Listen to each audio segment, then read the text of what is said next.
Imagine standing in a village at dawn, the air thick with smoke, the earth trembling under hooves.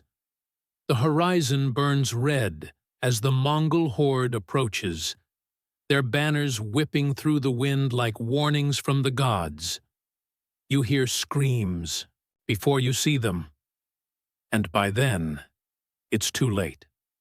What came next wasn't just conquest. It was a nightmare carved into human history.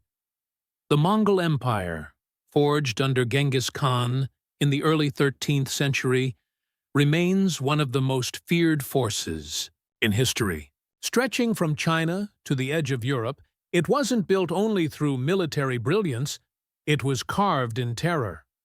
The Mongols used fear as a weapon more powerful than any sword. Villages that resisted were erased. Cities that surrendered still trembled. Among the most horrifying chapters of their campaigns were the fates of those taken captive, especially the women.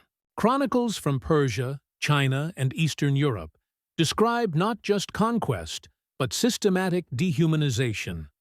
The Mongols saw captives as tools to break morale, to send a message that resistance was useless.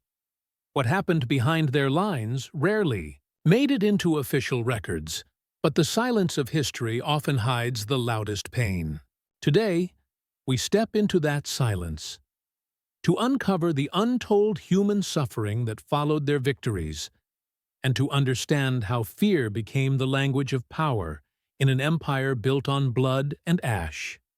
Imagine a horizon where the earth trembles beneath, thousands of hooves, where the wind itself seems to carry the cries of the doomed. The Mongol horde, led by riders hardened by endless conquest, swept across Asia like a storm no one could stop. Their banners snapped in the bitter air, black and red, marked by symbols that came to mean one thing wherever they appeared: annihilation. When the dust rose on the horizon, cities knew their time had come. Mothers clutched their children, old men whispered prayers, and every beating heart waited for the thunder to reach its gate. Those who had heard stories of what happened after the Mongols arrived knew the horror before it even began. For these warriors didn't just conquer land, they conquered the soul of nations, leaving behind silence and ruin so complete that even the birds hesitated to sing above it. The world had never seen warriors like them. Born on the cold steppes, where survival meant killing or dying, Mongol soldiers were trained from childhood to ride, shoot, and obey without hesitation.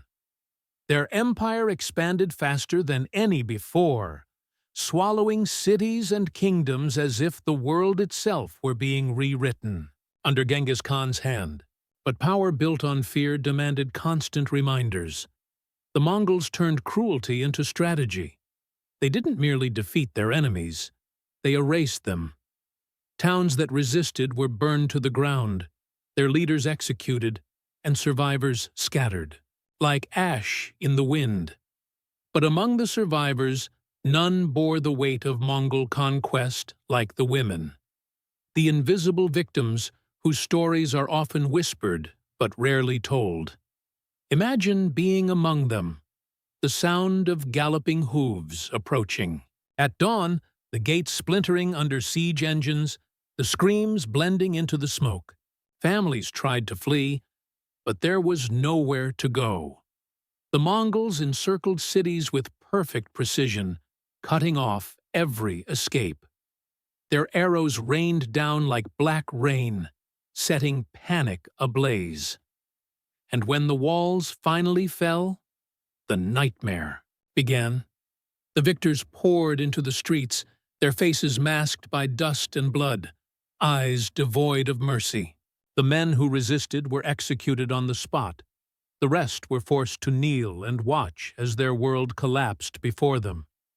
Entire populations were sorted like cattle: soldiers, artisans, scholars, and the women who were taken as living spoils of war. To the Mongols, This was not cruelty for its own sake. It was a demonstration, a message carved into human lives. Defy us, and this will be your fate. Some chronicles speak of the aftermath not in screams, but in silence. After each city fell, an eerie quiet lingered, the quiet of ruin. Survivors were marched into captivity, their identities stripped away. The Mongols viewed conquered women as both trophies and tools of domination, using them to bind newly conquered peoples through fear and humiliation. Many were forced into servitude, given to soldiers or commanders as part of the spoils. In Mongol camps, life for these captives was a fragile existence, surrounded by foreign tongues, strange customs, and constant reminders of loss. The steppe, with its endless horizon, offered no walls to hide behind. Each sunrise was another day to survive. And yet, some women endured, adapting to this new world with a resilience that defied even their captors' intentions. It's said that Genghis Khan's lineage spread across continents, not only through conquest, but through the countless women absorbed into Mongol society. Some became mothers of future leaders, their lives transformed into political tools. Yet, behind the myth of empire, their personal stories were erased. Faces without names, hearts without memorials. When historians speak of Mongol expansion, they speak of tactics, of cavalry, of the brilliance of military genius. But beneath that brilliance lies a darker truth, one written not in victories, but in human suffering. The Mongols' reputation for terror was not a side effect of war. It was the weapon itself. Every act of cruelty, every destroyed city, every shattered family served the empire's purpose, to make the next city surrender without a fight. In some records, travelers described cities where not even dogs barked after Mongol departure. The silence was total. They burned libraries, toppled mosques and temples, and turned thriving cities into open graves. Yet, amid the ruins, the captives lived on, ghost-like, surviving one day to the next. The women taken during these invasions were witnesses to the worst and survivors of the unimaginable. Their pain became part of the Mongol myth, their tears blending into the empire's legend of fear. In later years, even among the Mongols themselves, stories circulated about the ghosts of these women haunting battlefields, their cries carried by the wind across the steppe, reminders of vengeance unfulfilled. And yet, history is rarely so simple. For every act of cruelty, there were moments of strange coexistence.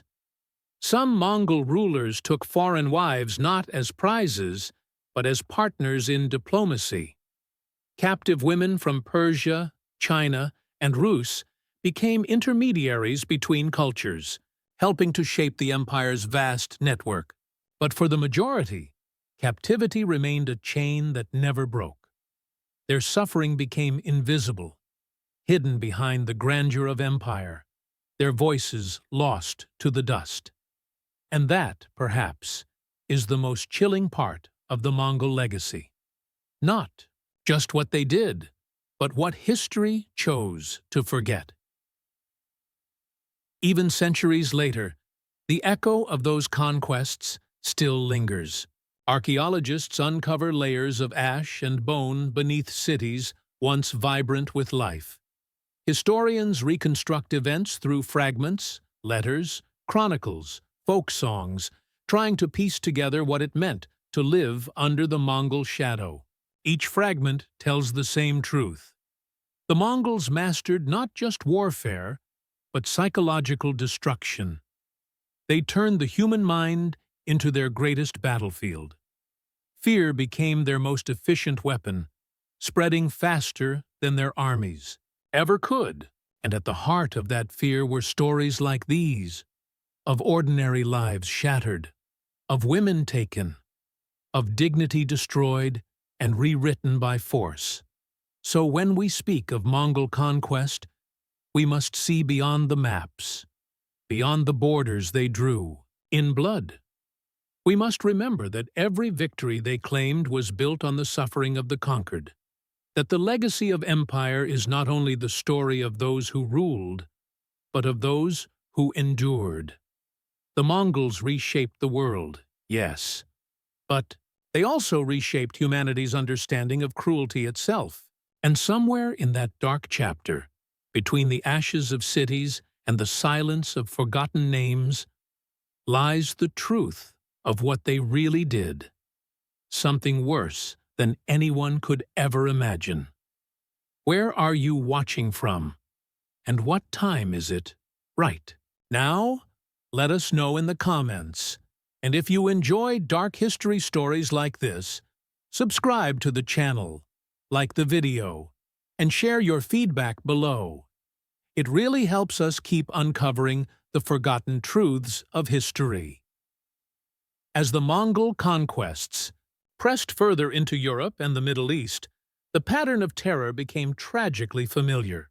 Each city that resisted the horde faced the same fate. Walls breached, homes destroyed, families torn apart. Captured women were taken as part of a deliberate system to reinforce fear and obedience. Their lives were no longer their own. They became markers of conquest, reminders to others of the cost of resistance. Those who had survived the initial chaos now entered a different kind of trial, one of endurance and adaptation. They walked alongside their captors through foreign lands, learning quickly that the new rules of life under Mongol dominion left no space for dissent. Every gesture, every word, every act of obedience became a matter of survival. These women, once citizens of free cities and towns, now carried the burden of an empire's expansion on their shoulders. The stories of their courage, though seldom chronicled, form the hidden spine of history, revealing resilience amid unimaginable hardship. In many regions, Mongol camps became temporary cities of power, discipline, and constant observation. Captured, women were dispersed across these encampments, often assigned to specific households or commanders to cement control over newly conquered populations. The Mongols understood the psychological impact of their actions. Fear was a more enduring weapon than the sword. Witnessing the destruction of their communities, women faced not only loss of family and home, but the total reshaping of identity and autonomy. Some learned to navigate these complex hierarchies, finding small degrees of influence or protection, while others were subjected to relentless isolation. Chroniclers report that survivors often became intermediaries in the empire, translating languages, relaying messages, and mediating between local populations and Mongol rulers. Even in captivity, they contributed to shaping the very empire that had claimed them, though the recognition of their humanity was nearly absent. The campaigns of Genghis Khan and his successors left deep scars on entire civilizations. The cities of Khwarezm, Eastern Europe, and northern China were reduced to rubble, while the survivors struggled with the lingering trauma. Women who had been captured found themselves forcibly relocated hundreds or even thousands of miles from home, living under strict supervision. Their existence became a symbol of subjugation, a message to all who might resist Mongol rule. Yet, within these constraints, some women demonstrated extraordinary endurance. They preserved knowledge, languages, and customs of the regions from which they came. Over time, some even gained positions within Mongol households that afforded them a measure of security or influence, though it could never fully erase the original suffering. Historians note that the Mongols' treatment of captured women was not incidental, but calculated. The empire relied on these acts as both punishment and leverage, ensuring that fear preceded their armies and diminished the likelihood of resistance. The accounts, preserved in Persian, Russian, and Chinese records, reveal a consistent pattern. Cities fell, men were killed or exiled, and women were distributed to soldiers or commanders as living evidence of submission. While some scholars focus on the administrative and military brilliance of the Mongols, these hidden stories highlight the human cost that underpinned every conquest. Each captured woman represented not only the suffering of the present, but a warning for the next settlement in line. Survival meant navigating a world entirely controlled by others, where one's identity was constantly negotiated within the empire's hierarchy. Consider the psychological dimensions of such captivity. The women were stripped of familiar social structures and thrust into environments governed by unfamiliar languages, customs, and expectations. Isolation, fear, and grief became daily companions. Some found small ways to protect themselves, creating networks among other captives, learning to anticipate the actions of Mongol commanders, and finding ways to safeguard children or relatives. Even in captivity, moments of human ingenuity and quiet defiance emerged. Acts small enough to avoid punishment, but significant enough to preserve dignity and memory. These quiet resistances were rarely recorded, but they endure in the fragmentary stories passed through local histories, oral traditions, and letters chronicling the empire's expansion. As the empire stabilized under Genghis Khan's successors, the dynamics of captivity evolved. The integration of conquered peoples, including women, became part of the empire's administrative strategy. Captured women could influence households, serve as cultural intermediaries, and help transmit knowledge from one region to another. Yet, the psychological burden remained. Being separated from family, homeland, and previous identities left lasting effects, both personal and generational. Communities that had once flourished faced long-term disruption, and the Mongols' system of terror ensured that memory of defeat and suffering lingered for decades. The empire's expansion was not merely territorial, but psychological, reshaping how conquered societies viewed authority, autonomy, and survival. The long-term impact of these campaigns is still evident in historical memory. Folk tales, chronicles, and songs recall cities destroyed, families dispersed, and women carried away into foreign lands. These records are sparse, often fragmented, but they convey a consistent theme. The Mongols' reputation for brutality was earned and reinforced through systematic acts of psychological and social domination. For women in particular, the consequences of capture were profound. They endured the trauma of losing everything familiar while being forced to navigate entirely new social and political landscapes. Some adapted and survived, influencing households and societies in subtle ways. Others disappeared into obscurity, their stories absorbed into the broader narrative of empire. Yet, amid this suffering, one cannot ignore the extraordinary resilience of these women. Despite being uprooted and subordinated, many maintained cultural practices, passed on knowledge, and preserved the memory of their origins. Their survival shaped the social fabric of Mongol society and influenced the regions where they were relocated. This enduring impact is rarely acknowledged, overshadowed by accounts of battles and conquests. Still, their stories remind us that history is composed not only of the powerful and victorious, but also of the vulnerable who endure, adapt, and bear witness. The women who survived Mongol captivity became the quiet carriers of history, bridging cultures and preserving legacies that would have otherwise been lost. By the time the empire reached its maximum territorial extent, the Mongol method of terror had become institutionalized. Fear and obedience were tools used to maintain control over vast and diverse populations. Women captives, once part of conquered households, were now integrated into the Mongol social order, sometimes influencing politics and diplomacy, yet always within limits set by their captors. For contemporary observers, the Mongol model was both astonishing and terrifying. A combination of military genius, administrative organization, and ruthless psychological strategy. The human cost, particularly borne by women, was immense, and their experiences reveal the darker side of empire building, one that conventional histories often overlook. Even centuries later, the echoes of these events remain. Archaeological evidence of destroyed cities, accounts in regional histories, and genealogical traces reveal the extent of Mongol conquest and its social repercussions. The stories of captured women, though mostly unrecorded in official chronicles, survive in fragments. The oral histories of families, the customs carried forward, the memories preserved in art and literature.